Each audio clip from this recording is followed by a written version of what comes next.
السلام علیکم، کیسے ہو آپ سب بچوں؟ امید کرتی ہوں آپ سب خیریت سے ہوں گے۔ Welcome back to Al Zahra Quran centre. اصول دین کتنے ہیں آج ہم اس کے بارے میں پڑھیں گے، اور کون کون سے اصول دین ہیں اور کیسے یاد کرنے ہیں یہ بتاؤں گی اس ویڈیو میں۔ سو آپ بچوں نے بہت اچھے سے یہ سننا ہے اور اس کو بار بار پریکٹس کرنی ہے۔ تو ویڈیو کو میں سٹارٹ کرنے جا رہی ہوں، لیکچر کو۔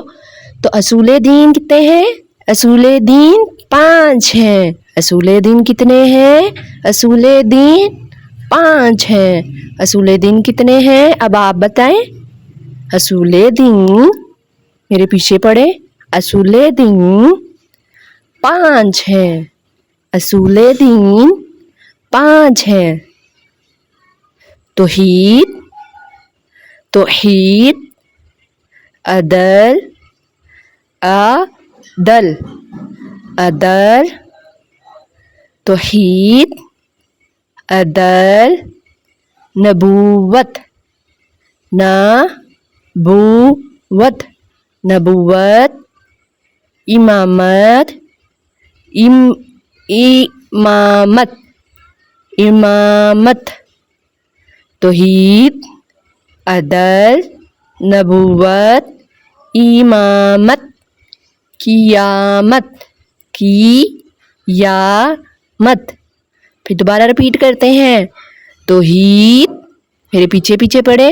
توحید، عدل، نبوت، امامت، قیامت۔ اصول دین کتنے ہیں جلدی سے بتائیں؟ اصول دین 5 ہیں۔ اصول دین کتنے ہیں؟ اصول دین 5 ہیں۔ توحید، عدل، نبوت، امامت، قیامت۔ اصول دین 5 ہیں۔ توحید، عدل، نبوت، امامت، قیامت۔ اب آپ صلوات پڑھیں گے۔ اللہم صلی علی محمد وآل محمد۔ پھر پڑھیے۔ اللہم صلی علی محمد وآل محمد۔ یہ تھا آپ کا آج کا لیسن۔ اگر ویڈیو اچھی لگے تو پلیز ویڈیو کو لائک کیجیے گا اور چینل کو سبسکرائب کیجیے گا۔ اللہ حافظ۔